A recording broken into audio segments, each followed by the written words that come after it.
اس کے بعد ایک مسئلہ پوچھا جاتا ہے کہ گھروں میں بلی کا پالنا کیسا ہے. مختلف دیکھیے لوگوں کے سوالات ہیں. دیکھیے گھروں میں بلی کو پالنے میں تو بہرحال کوئی حرج نہیں, کوئی حرج نہیں. ایک مسئلہ صرف پیش آتا ہے اور وہ ہے بلی کے بالوں کا, بلی کے بال. تو دیکھیے آقا خوئی اور آیت اللہ خامنہئی یہ فرماتے ہیں کہ اگر بلی کے بال ہمارے کپڑے پر ہوں, چاہے ایک بال ہو یا کئی ہو, نماز باطل ہو جاتی.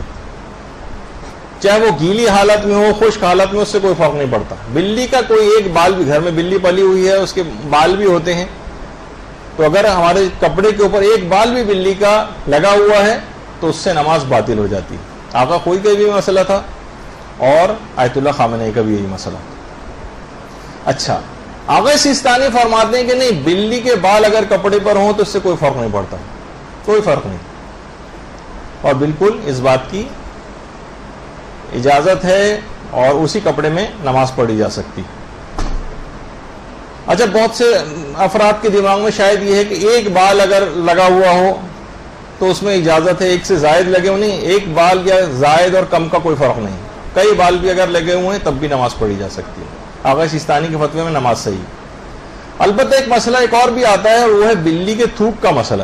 سلائیوا جو لعاب ہوتا ہے اس کے منہ کا, اس نے مثلا زبان سے کسی جگہ کو چاٹ لیا ہے ہمارے اور گلاٹ ابھی بھی باقی ہے, تو آقا سیستانی بھی چاہے کیوں نہ ہو, آیت اللہ خامنہئی ہو یا دیگر مراجع, وہ کہتے ہیں کہ پھر وہ نماز صحیح نہیں. ہاں البتہ اگر وہ جگہ خشک ہو جائے اور اس کو ہٹا دیا جائے وہاں سے, مثلا اس گلاہٹ کو, تو پھر اس کپڑے کے اندر نماز پڑھی جا سکتی.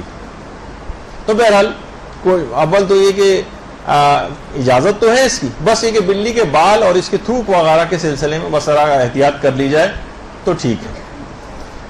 اچھا, پھر ایک سوال یہ پوچھا جاتا ہے کہ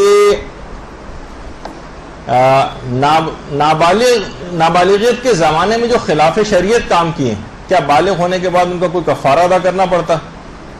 دیکھیے جیسے اگر کوئی دماغ میں یہ ہے کہ کچھ نماز اور روزے اس نے نہیں رکھے تو نابالغ پر تو واجب ہی نہیں ہوتے, تو اگر وہ چھوٹ بھی جائیں تو اس سے فرق نہیں پڑتا. ہاں البتہ فرق کہاں آتا ہے, مالی نقصانات اگر ہم کسی کے کر دیں, مالی نقصانات, مثلا بچے ہیں اسکول سے کسی کے شارپنر اٹھا کے لے آئے, کسی جو ہے رولر اٹھا کے لے آئے, ربر اٹھا کے لے آئے, یا کوئی اور چیز پین پینسل اس طرح کی چیزیں لے آئے, تو پھر بعد میں اس کو تلاش کرنا پڑے گا بالغ ہونے کے بعد, اور اس تک وہ اس کا جس کی جو چیز اٹھا کے لائے تھے اس کو واپس پہنچائیں, یا اس کا وہ چیز اگر نہیں رہی تو اس کا مالی معاوضہ اس کو ادا کریں, یا وہ آدمی یا وہ لڑکا یا وہ کہیں اور چلا گیا اب ہمیں پتہ نہیں ہے تو وہ رد مظالم میں نکالنے پڑیں گے پیسے.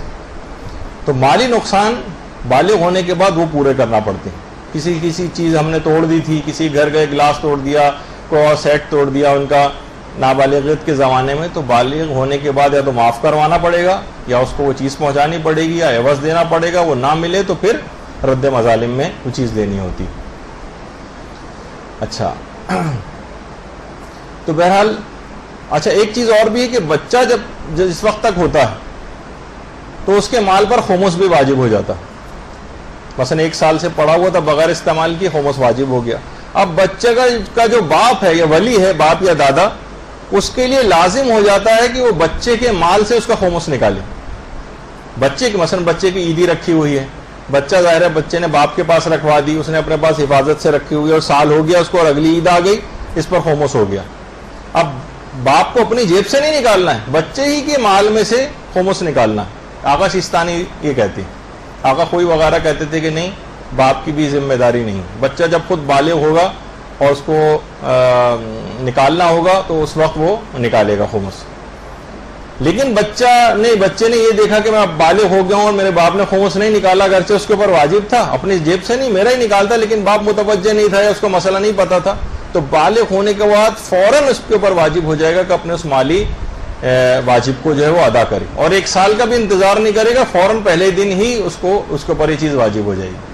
تو بہرحال اس میں والدین کو چاہیے کہ کچھ مسئلے مسائل کو وہ حاصل کریں اور بچوں کو تھوڑا سا اس سلسلے میں گائیڈ کریں اور خود بھی ان کے مال سے خمس نکالیں. البتہ یہ آقا سیستانی کے حوالے سے ہے, اور جو دیگر مراجع ہیں جن میں آقا خوئی وغیرہ بھی تھے وہ اس کو کہتے ہیں کہ نہیں, باپ کی ذمہ داری بہرحال یہ نہیں ہے, بچہ جب خود بالغ ہوگا تو اس کے اوپر یہ ذمہ داری آئے گی.